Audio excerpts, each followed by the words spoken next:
세상에서 가장 유명한 화가 중 한 명, 파블로 피카소의 이야기를 아시나요? 오늘 스톨스픽이 들려드릴 이야기는 모두가 알면서도 몰랐던 파블로 피카소에 대한 이야기예요. 우리가 아는 피카소는 위대한 예술가이고 역사에 이름을 남긴 천재입니다. 하지만 그의 삶을 들여다보면 정말 믿기 어려운 이야기들이 가득해요. 태어나는 순간부터 죽는 그날까지. 자, 시작해 볼게요. 1881년 10월 25일 스페인 남부의 항구 도시 말라가 한 산모가 힘겨운 출산 끝에 아이를 낳았습니다. 그런데 이상했어요. 아기는 울지도 않았고 숨을 쉬지도 않는 것처럼 보였습니다. 난산이었던 터라 아기의 몸은 작고 축 처져 있었어요. 출산을 도운 산파는 이미 판단을 내렸습니다. 사사나, 이 아이는 죽었다고요. 아기는 방 한쪽 테이블 위에 조용히 내려놓아졌습니다. 어린들은 어머니를 돌보기 시작했어요. 그때 그 자리에 있던 산촌이 담배에 불을 붙였습니다. 당시에는 의사이기도 했던 그는 아기 얼굴 쪽으로 담배 연기를 천천히 내뿜었어요. 그 순간이었습니다. 아기가 갑자기 기침을 하더니 울음을 터뜨렸습니다. 살아있었던 거예요. 그 아이가 바로 파블로 피카소입니다.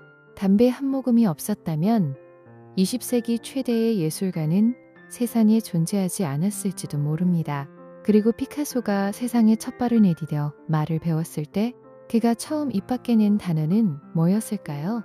스페인어로 연필이라는 뜻의 라피스였다고 합니다. 태어나면서부터 예술가였던 거죠. 피카소의 아버지 호세 루이스는 화가였습니다. 비둘기 그림을 전문으로 그리는 화가였는데 크게 성공하지는 못했어요. 그런데 아들 피카소는 달랐습니다. 아버지는 어린 피카소에게 새의 발을 그려보라고 시켰어요. 30분 뒤 피카소가 가져온 그림을 본 아버지는 한참을 말을 잇지 못했습니다.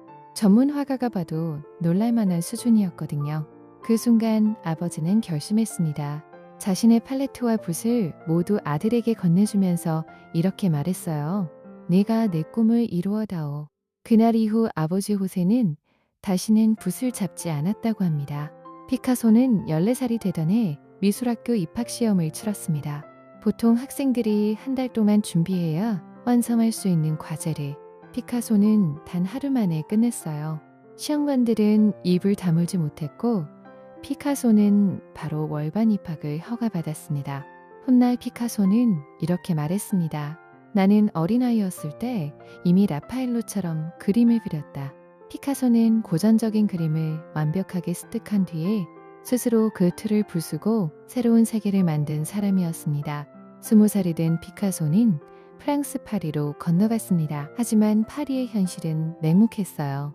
스페인에서 천재 소리를 들었던 피카소도 파리에서는 무명의 외국 청년일 뿐이었습니다. 그리고 설상가상으로 절친한 친구 카를로스 카사게마스가 스스로 목숨을 끊었습니다.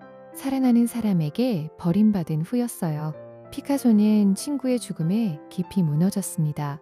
이 시기부터 피카소의 그림은 온통 파란색으로 물들었습니다.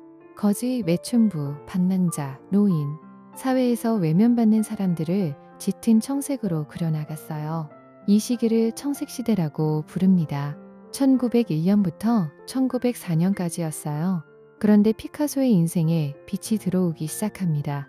첫 번째 연인 페르난드 올리비에를 만난 거예요. 사랑에 빠진 피카소의 그림은 갑자기 따뜻해졌습니다. 붉은색, 분홍색, 황토색, 광대와 고개사, 활기찬 사람들이 캔버스를 채우기 시작했어요. 이 시기를 장밋빛 시대 혹은 장미시대라고 합니다. 1904년부터 1906년까지였어요. 피카소의 그림이 곧 그의 감정이었습니다. 1911년 파리를 발칵 뒤집는 사건이 터집니다. 8월 21일 루브르 박물관에서 레오나르도 다빈치의 명화 모나리자가 감쪽같이 사라진 거예요. 그림이 없어진 지 무려 24시간이 지나도록 아무도 눈치채지 못했습니다. 프랑스 경찰은 즉시 수사에 들어갔습니다. 국경을 봉쇄하고 예술계 인사들을 줄줄이 불러 조사했어요. 그리고 놀랍게도 피카소가 용의자 명단에 올랐습니다. 사실 피카소에게는 배경이 있었어요. 피카소의 지인이 루브르 박물관에서 이베리아 조각상을 훔쳐 피카소에게 출처를 밝히지 않고 판 일이 있었거든요. 그 그 사실이 수사 과정에서 드러난 겁니다. 게다가 피카소의 친구인 시인 아폴리네르는 경찰에 체포되자 겁에 질려 피카소를 용의자로 지목하기까지 했습니다. 그러자 피카소는 어떻게 했을까요? 경찰 앞에서 아폴리네르를 가리키며 저 사람 모릅니다 라고 잡아댔다고 해요. 절친한 친구들이 서로를 모른다고 발뺌하는 장면이었습니다. 결국 두 사람 모두 증거 불충분으로 석방되었어요. 진범은 루브르 박물관에서 보호 유리를 제작했던 이탈리아인 빈센초 페루자였습니다. 그는 박물관 내부를 잘 알고 있었고 모나리자를 훔쳐 자신의 침대 밑에 2년 동안 숨겨두었다가 결국 붙잡혔습니다. 아이러니하게도 피카소 자신의 그림은 미술사에서 가장 많이 도난당한 작품으로 기록되어 있어요. 피카소는 평생 많은 여성과 인연을 가졌습니다. 뮤즈를 만날 때마다 그의 그림은 새로운 방향으로 폭발했어요. 하지만 그 관계의 끝은 대부분 비극이었습니다. 첫 번째 법적 아내인 오르가 코클로바와는 불화 끝에 사실상 별거에 들어갔지만 재산 분할이 싫었던 피카소는 이혼을 끝까지 거부했습니다. 오르가가 1955년 사망할 때까지 혼인관계는 유지되었어요.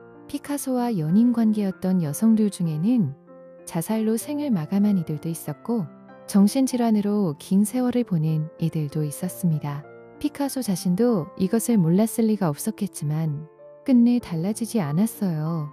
훗날 피카소의 손녀 마리나는 책을 출판해 이렇게 말했습니다. 할아버지, 피카소의 민낯을 고발하는 내용이었어요. 천재와 인간은 언제나 같은 사람이 아닙니다. 피카소는 죽음을 극도로 두려워했습니다. 주변 사람들에게 자신의 앞에서 절대로 죽음이나 장래에 관한 이야기를 꺼내지 못하게 했어요. 가까운 지인이 사망해도 장례식에는 가지 않았습니다. 그 공포는 어쩌면 어린 시절부터 시작되었을지도 몰라요. 3살이 되던 해 말라가에 큰 지진이 났습니다. 어머니는 갓난아기 여동생을 안고 아버지는 어린 피카소를 담요에 감싸 안고 도망쳤어요. 그 공포가 피카소의 무의식 깊은 곳에 새겨졌을 거라는 이야기도 있습니다. 그러나 그렇게 죽음을 두려워했던 피카소는 죽기 전날까지도 작업실에서 그림을 그렸다고 해요. 1973년 4월 8일 남프랑스의 별장에서 심장마비로 세상을 떠났습니다. 92세였어요. 그림을 그리다 삶을 마무리한 거예요. 피카소가 세상을 떠난 후에도 이야기는 끝나지 않았습니다. 피카소의 유언장은 없었어요. 평소 죽음과 관련된 모든 것을 거부했으니 유언장을 쓰는 일도 못했을 겁니다. 결국 막대한 재산과 작품들을 둘러싸고 법적 분쟁이 이어졌습니다. 그리고 피카소의 손자 파블리토는 당시 피카소의 두 번째 아내 자클린 로크에 의해 장례식 참석을 금지당했어요. 할아버지의 마지막 길조차 함께하지 못했습니다. 충격을 받은 파블리토는 결국 스스로 목숨을 끊었어요. 피카소가 살아있는 동안 그의 주변을 맴돌았던 비극은 죽고 난 뒤에도 이어졌습니다. 피카소는 담배 연기로 태어났고 붓을 쥔 채 92세에 세상을 떠났습니다. 그 사이에 펼쳐진 삶은 찬란함과 어둠이 함께 뒤엉킨 이야기였어요. 전 세계가 그의 작품을 사랑하지만 그 작품들 뒤에는 이런 복잡한 인간 피카소가 있었습니다. 스톨스픽이 앞으로도 들려드릴게요. 구독, 좋아요, 알림 설정 부탁드려요. 여러분의 생각도 궁금해요.